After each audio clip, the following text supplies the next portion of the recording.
सवाल। तो जीवन में गुरु बनाइए, लेकिन कैसे गुरु बनाएं? जो आपका कल्याण करे, जो आपको सन्मार्ग बताए। ऐसे गुरु जी मत बनाए तो सेवा सेवा ही कराएं महाराज। आजकल बड़ा विचित्र घरों में देखने को मिलता है कि भगवान से भी ऊपर गुरु जी की महाराज तस्वीर लगी हुई है। ऐसा कभी नहीं होना चाहिए। गुरु जी का स्थान भगवान के सर में नहीं है, गुरु जी का स्थान भगवान के चरणों में है। गुरु जी को भगवान कभी मत मानिए, गुरु जी को गुरु मान करके पूजिए। यदि आपने गुरु को, वो गुरु भी गुरु नहीं है मेरी मैया कि जो स्वयं भगवान बन करके बैठ जाए। गुरु वो है जो दुराचारी को, व्यभिचारी को श्री राधा माधव के चरणों का दास बना दे, ना कि स्वयं भगवान बन करके बैठ जाए। हमारी माताएं बड़ी भोली होती हैं, यदि कोई थोड़ी सी आगे चमत्कार दिखा देते हैं ना, तो मैया तुरंत रीझ जाती है कि महाराज अब तो यही जब इच्छा लूंगी, बहुत पहुंचे हुए महाराज हैं। यदि किसी ने आम को संतरा बना दिया तो तुरंत मैया रीझ जाती है, वाह महाराज बहुत पहुंचे हुए संत है। और यदि ऐसे को गुरु बना लेते हैं तो फिर आपका कल्याण होने वाला नहीं है, फिर आपका उद्धार नहीं होगा। गुरु जी भी फिर जेल में पड़े रहेंगे और आप भी कहीं पड़े रहेंगे। तो जीवन में गुरु हमेशा जान के बनाइए, क्योंकि जीवन में गुरु की बड़ी सार्थकता है।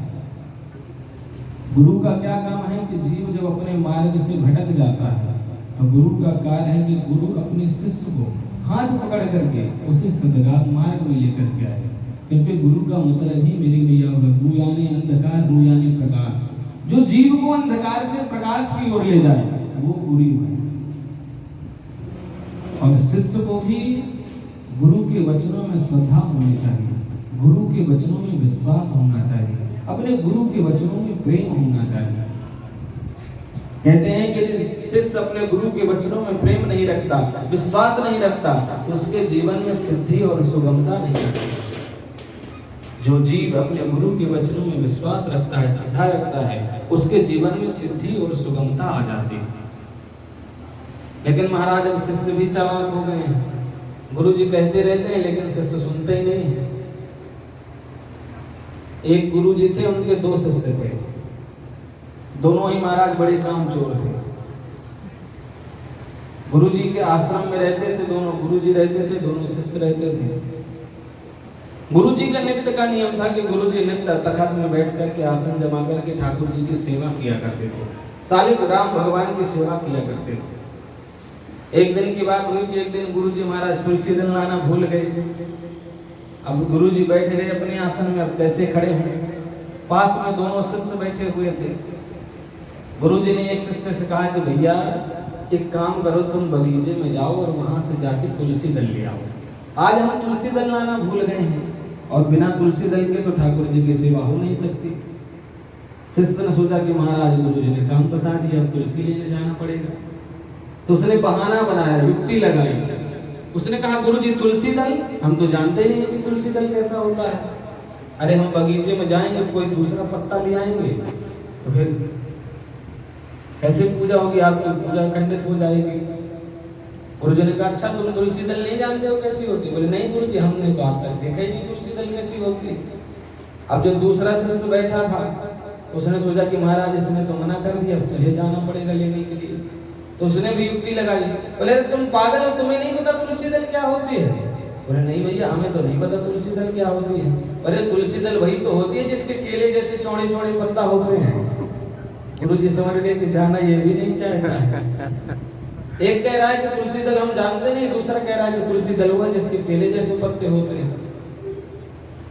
गुरु जी ने कहा कि अच्छा तुम जानते नहीं हो कि तुलसी दल क्या है, और तुम जानते हो कि तुलसी दल हुआ जिसके केले जैसे पत्ते होते हैं। बोले हाँ गुरु जी हमने तो यही सुना है। और गुरु जी ने कहा कि फिर क्या करें? शिष्य बोले कि गुरु जी जाना तो आपको ही पड़ेगा लेने के लिए। गुरु जी ने कहा कि अब हम क्या करें भैया, हम तो अपने आसन में बैठ गए हैं, एक काम करो तुम दोनों लोग तखत उठाओ और तखत उठा करके बगीचे में लेके चलो, हम तुम्हें बताएंगे कि तुलसी दल क्या है। अब महाराज दोनों तखत उठा के लेके गए बगीचे में। गुरु जी ने तुलसी दल ले लिया। अब शिष्य हाँप रहे थे पसीने में। शिष्य ने कहा गुरु जी आज की पूजा यहीं कर लें। गुरु जी ने कहा नहीं भैया पूजा तो वहीं होगी आश्रम में, फिर से उठाओ लेके चलो। विचार करने लगे महाराज इससे अच्छा तो तुलसी दल ही लिया। तो कहने का मतलब है कि शिष्य को भी गुरु के वचनों में श्रद्धा, गुरु के वचनों में प्रेम, गुरु के वचनों में विश्वास होना चाहिए महाराज। लेकिन शिष्य गुरु जी कहते रहते हैं, शिष्य सुनते नहीं है। एक गुरु जी और थे, उनका एक शिष्य और था। आश्रम में रहते थे गुरु जी। एक दिन की बात है कि गुरु जी को कहीं जाना था, बारिश हो रही थी। गुरु जी ने शिष्य से कहा कि भैया थोड़ा जाओ बाहर, देख करके आओ कि बारिश रुक गई है कि नहीं रुकी, हमें कहीं यात्रा में जाना है। उसने कहा गुरु जी बाहर जाने की क्या जरूरत है, यहीं से पता चल जाएगा कि बारिश बंद हो गई कि रुक गई। बोले वो कैसे? बोले गुरु जी अभी बाहर से बिल्ली चल के आई है, उसके पीठ में हाथ घुमा के देख लीजिए, यदि बिल्ली भीगी तो यानी बारिश चल रही है, सूखी तो बारिश बंद हो गई। गुरु जी ने कहा कि अच्छा भैया। गुरु जी स्वयं जाके देख करके आए। दूसरे दिन की बात है कि दोपहर में गाय बंधी हुई थी और चिल्ला रही थी धूप में बंधे हुए। गुरु जी ने कहा कि भैया एक काम करो, गाय चिल्ला रही, उसे खोल करके अंदर बांध दीजिए छाव में। उसने कहा कि अरे गुरु जी, हम क्या किसी को बंधन से मुक्त कर सकते हैं, हम तो स्वयं बंधन में पड़े हुए हैं। बंधन से मुक्त करना तो गुरु जी आपका काम है, आप ही गाय को अंदर बांधिए। तो शिष्य भी महाराज आजकल चालाक हो गए। तो जीवन में गुरु बनाइए, क्योंकि गुरु की परम आवश्यकता होती है। गुरु ही जीव को इस भव सागर से मेरे भैया अवतार कर। सभी का पावन भजन है। माँ भगवती से सभी को निवेदन